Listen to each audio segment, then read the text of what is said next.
workout ကိုစူးစမ်းလုပ်နေရတာနဲ့ဘာလို့ဝိမကြတာလဲ Nothing beats a Jet2 holiday.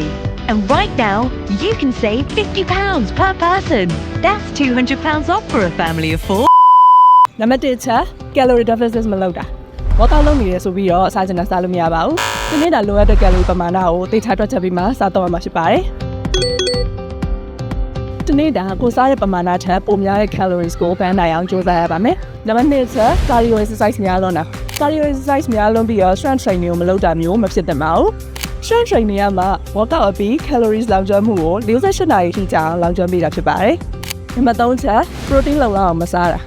workout လုပ်တဲ့အခါမှာလိုအပ်တဲ့ energy ကိုခန္ဓာကိုယ်ကနေယူပါတယ် protein လုံလောက်အောင်စားမထားတဲ့အခါမှာလိုအပ်တဲ့ energy ကိုအစီကနေယူရမယ်အစား muscle တွေကိုဘန်းပစ်ပြီး energy ယူလို့ muscle loss ဖြစ်စေပါတယ် over training ဖြစ်လွန်းပြီးတော့ recovery time နေတာ workout လုပ်ပြီးပြီဆိုလို့ရှိရင်ခန္ဓာကိုယ်ကို recovery time ပြန်ပေးဖို့သေချာပေါက်လိုအပ်ပါတယ်အနားယူချိန်လုံလောက်မပေးတဲ့အခါမှာ metabolic rate ကျပြီးတော့ hormone တွေကိုလည်းပဲမညီမမျှဖြစ်စေပါတယ်။နားချိန်နေတဲ့အခါမှာကစားဖို့အတွက် energy မလုံလောက်တာဒါမှမဟုတ် muscle တွေအရန်ပင်ပန်းပြီးတော့သေချာမကစားနိုင်တဲ့အခါမှာ injury ရဖို့ရခိုင်တော့အရန်များပါတယ်။အဲဒါကြောင့်မလို့ကျင်းသွားပြီးတော့ workout လုပ်တာတခုတည်းကိုပဲအာရုံစိုက်မနေဘဲနဲ့ဒီအချက်လေးတွေကိုပါ cue တစ်စိုက်လိုက်နိုင်တဲ့အခါကျတော့မှကိုလိုချင်တဲ့ body ကိုအချိန်တိုအတွင်းရောက်ရှိမှာဖြစ်ပါတယ်။